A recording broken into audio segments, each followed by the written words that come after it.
सात संगत जी, आज की जो साखी है या आज का जो विषय है वह है जीने का ढंग कि हमें इस मृत्यु लोक में किस तरीके से रहना है।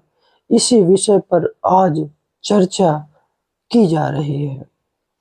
हमारे प्यारे बाबा जी ने हम सबको इस धरती पे रहने के कुछ नियम कायदे कानून बताए हैं। सबसे पहला जो हुक्म है वह है कि हुक्म में रहना और समर्पण करना। दूसरा है मालिक की रजा में अपने आप को राजी रखना। और तीसरा है संतुलन को बनाए रखना। चौथा है शरण लेना और पांचवा है उपरोक्त चारों चीजों को करते हुए पांचवी जो सबसे महत्वपूर्ण चीज है वह है सतगुरु से प्रेम। तो आओ हम सब लोग इसको विस्तार से समझने का प्रयास करते हैं कि हुक्म में रहना और समर्पण भाव क्या है, जीने का ढंग क्या है, मालिक की रजा क्या है, संतुलन को कैसे बना के रखना है, शरण लेने का भाव क्या है और सतगुरु से प्रेम करना क्या है। आओ आगे हम इस पर विचार करें। जीने का ढंग, कैसे रहना है इस संसार में, तो हमारे प्यारे सतगुरु हमें जीने का ढंग सिखाते हैं। जिंदगी में ऐसा नजरिया अपनाना सिखाते हैं जिससे हमारा सारा वक़्त और सारा कार्य भजन बंदगी का रूप ले लेता है। जब हम हर रोज भजन बंदगी करते हैं और सही मायने में संत मत के अनुसार जीवन जीने लगते हैं, इससे हम सारा दिन भजन बंदगी के माहौल में रहने लगते हैं। जैसा कि हुजूर महाराज चरण सिंह जी ने कहा है, अगर आप भजन बंदगी का ऐसा माहौल बना लेते हैं और ऐसे माहौल में रहते हैं तो हमारी हर एक सांस भजन बंदगी ही है। सात संगत जी, जिन लोगों को पता है वो मुबारक के पात्र हैं और जिन लोगों को नहीं पता है उनके लिए संतमत को करने का मार्ग भी कहा जाता है। ऐसा इसलिए क्योंकि इसमें रूहानियत को अमल में लाया जाता है, क्योंकि रूहानियत हमारे जीवन के हर छोटे बड़े पहलू से जुड़ी हुई है। हुजूर महाराज चरण सिंह जी कहा करते थे, संतमत मन की अवस्था है जिसको हमें विकसित करना है। यह जीने का ढंग है जिसे अमलीय जामा पहनाना है, जिसे अपनाना है। सत्य के बारे में सोच विचार करने से, इस पर चर्चा करने से या धारणाओं की जांच परख करने से अच्छा यही है कि हम इस दुनिया से यानी अभी इसके साथ जीना शुरू कर दें, इसे अपनी रोजमर्रा की जिंदगी का एक हिस्सा बना लें।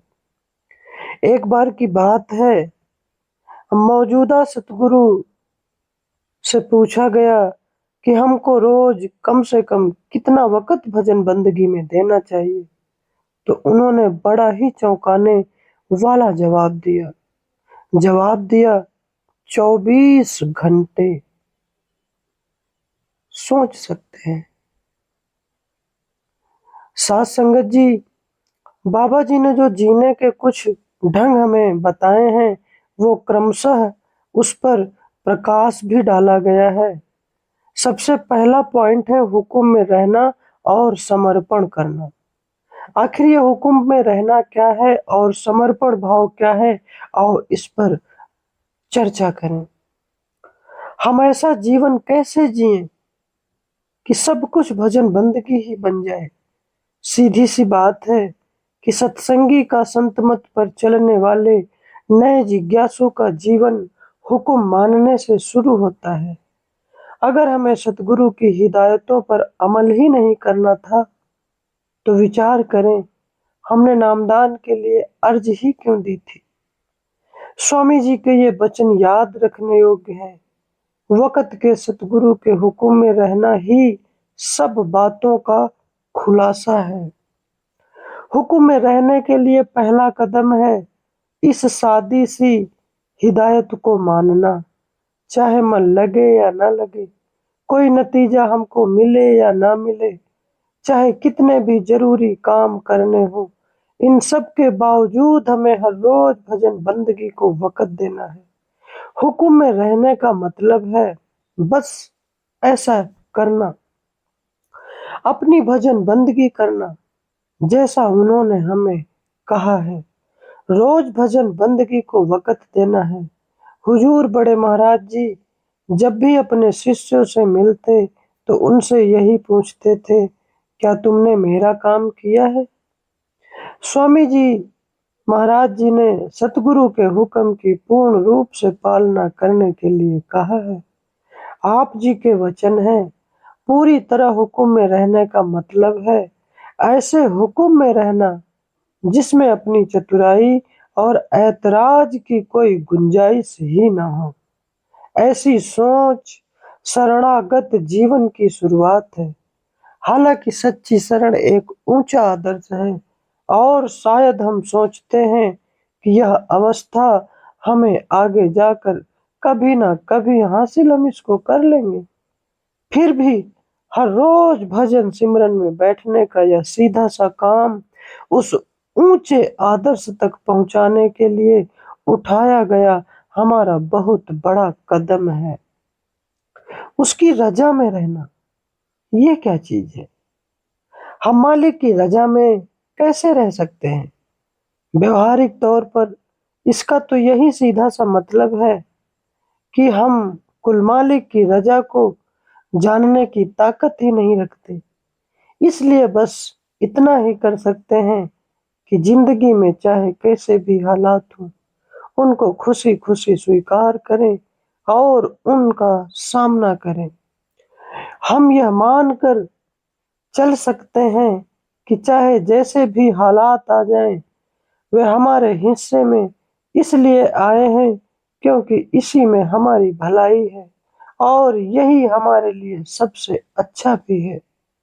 हो सकता है हमारी सबसे ज्यादा भलाई इसी में हो कि कष्ट सहना पड़े, किसी से नाता टूट जाए।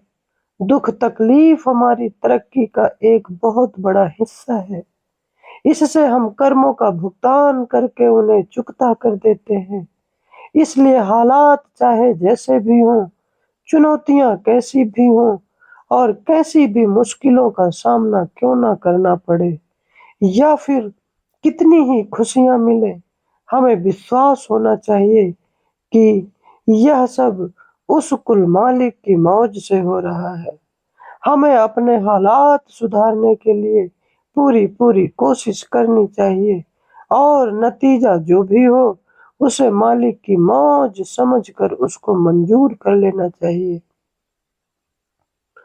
तीसरी बात जो बाबा जी ने हमें समझाई है वह है संतुलन को बनाकर रखना। साथ संगत जी, जीवन में संतुलन को कैसे बनाकर रखा जाए, आओ इस विषय पर भी चर्चा करते हैं। साथ संगत जी, हमारे प्यारे सतगुरु अक्सर हमारे सवालों के जवाब में यही तो कहते हैं कि भाई संतुलन को बनाकर रखो। पर सवाल करने वाले को शायद इस बात का एहसास ही नहीं होता कि वह अपनी जिंदगी में कितनी बार हद से बाहर जा चुका है। धीरे धीरे कई साल बीत जाने पर जब हमारी समझ परिपक्व होने लगती है तब हमें उनके लफ्जों की गहराई का भी पता चलता है। सतगुरु को सहज और व्यवहारिक सीख से हमारे जीवन को सही दिशा मिलती है। संतुलन को बनाए रखो। मौजूदा सतगुरु यानी हमारे प्यारे बाबा जी द्वारा कहे जाने वाले इन 3 शब्दों में बड़े गहरे अर्थ छिपे हुए हैं जो हमारे जीवन में आने वाली कितनी ही परिस्थितियों पर लागू होते हैं। कई बार हमारी जिंदगी का सामना करते करते कई बार हम इस चीज का फेस करते हैं कि हम अपना संतुलन, अपना आपा भाव खो बैठते हैं। अपने काम काज पर ही अधिक ध्यान देने लगते हैं और अपने परिवार के प्रति लापरवाह होने लगते हैं। फिर अपने बच्चों के जीवन को इतना ज्यादा महत्व देते हैं, अपनी सेहत की तरफ कोई ध्यान नहीं देते, या फिर देर रात तक कई टीवी शो देखते रहते हैं और फिर हम सुबह भजन सिमरन के लिए तरोताजा होकर उठ नहीं पाते। अगर हमारा संतुलन बिगड़ जाए तो हम अपने इस चुने गए मार्ग पर ज्यादा देर तक नहीं टिक सकते। इसीलिए हमारे प्यारे बाबा जी हमें समझाते हैं कि प्यारे, संतुलन को बना कर रखो। हमारी करनी, कथनी, मन में उठ रहे विचारों का जवाब उनके इसी साधारण शब्दों में समाया हुआ है और ये शब्द ज्ञान प्राप्त करने का गहरा स्रोत है। शरण लेना। आखिर ये शरण लेना क्या है? आओ इसको विस्तार से जानने की का प्रयास करते हैं।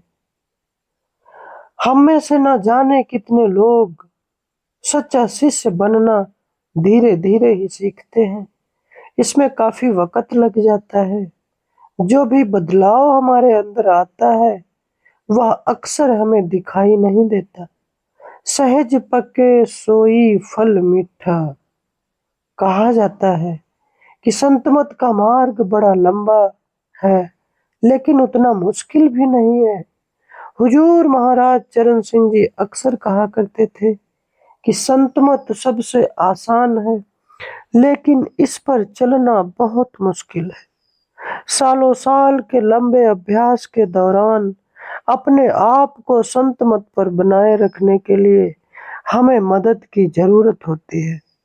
हमें सतगुरु की शरण में उनके सहारे और सुरक्षा की जरूरत होती है।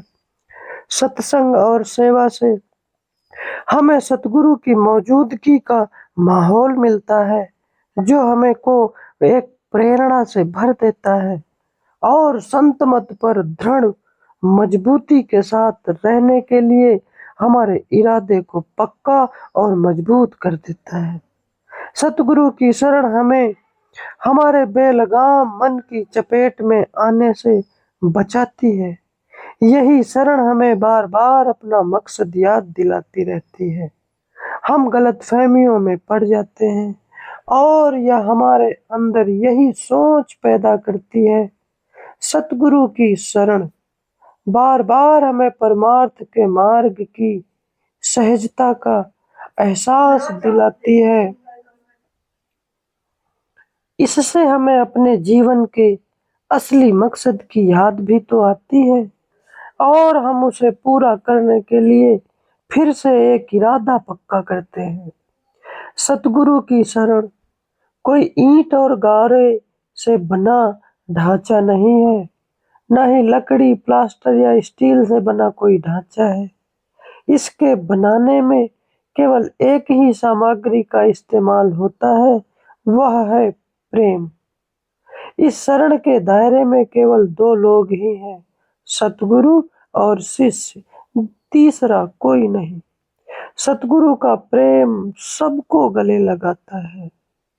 साथ संगत जी, पांचवी और जो सबसे अहम बात है वह है सतगुरु से प्रेम करना। साथ संगत जी, हम सतगुरु से कैसे प्रेम कर सकते हैं? आओ इसको समझने का प्रयास करें। साथ संगत जी, ऐसा कहा जाता है कि जब मधुमक्खियां तूफान में फंस जाती हैं ना, तो वे छोटे छोटे पत्थरों से चिपकी रहती हैं ताकि उनका संतुलन बना रहे और तूफान उन्हें उड़ाकर कहीं दूर न लेकर जाए। मधुमक्खियों की तरह हम भी सतगुरु के प्रेम की डोरी को मजबूती से पकड़कर जीवन में आने वाले तूफानों में अपना संतुलन बनाए रख सकते हैं। और अगर हमें लगे कि हमारे अंदर सतगुरु के प्रेम की कमी है या प्रेम है ही नहीं, तब भी सतगुरु के प्रेम की डोरी हमें पकड़े रखती है। जैसे जैसे हम संत मत पर आगे बढ़ते हैं, हम जान जाते हैं कि उनका प्यार रचना के कण कण में समाया हुआ है। सतगुरु हम सभी को कुल मालिक का रूप मानकर हमसे प्रेम करते हैं। वह हर किसी से प्रेम करते हैं और उनकी नजरों में हम में से हर कोई उस कुल मालिक का अंश है। हम जिंदगी में अनगिनत रिश्ते बनाते हैं जो कुछ पल के लिए ही होते हैं।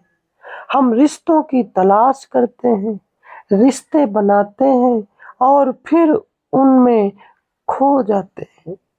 अगर अभी भी हमें इस बात का एहसास नहीं हुआ, तो जिंदगी खुद हमें यह बात सिखा देगी कि दुनियावी रिश्तों में आदर्श प्रेम की उम्मीद रखना इंसान की सबसे बड़ी बेसमझी है।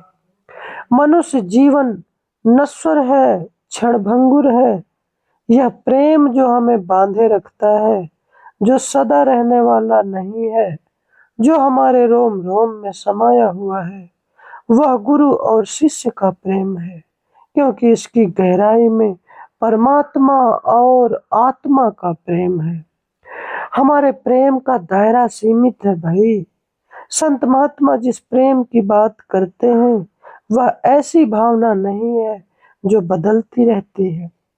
सतगुरु के प्रति जो प्रेम और शुक्राना हम महसूस करते हैं, वह सच्चे प्रेम की केवल धुंधली सी परछाई मात्र है। उस सच्चे प्रेम की जो सारी दूरियां मिटा सकती है और हम उसको मिलाप की ओर ले जा सकती है। हम इस प्रेम में कैसे आगे बढ़ सकते हैं? सतगुरु ने इसका बड़ा सहज सा उत्तर दिया है। आप जी कहते हैं, प्रेम का मतलब है देना, देते रहना, बस देते जाना, पूरी तरीके से देना, समर्पण रूप से देना, बिना किसी हिचक के देना, बिना किसी रुकावट के। हमें सच्चे दिल से देना है। ऐसे देने का भाव हमारे अंदर से आपा भाव को खत्म कर देता है। कोई उम्मीद ना हो, बस देने का ही भाव हो, यही सच्चे शिष्य की निशानी है।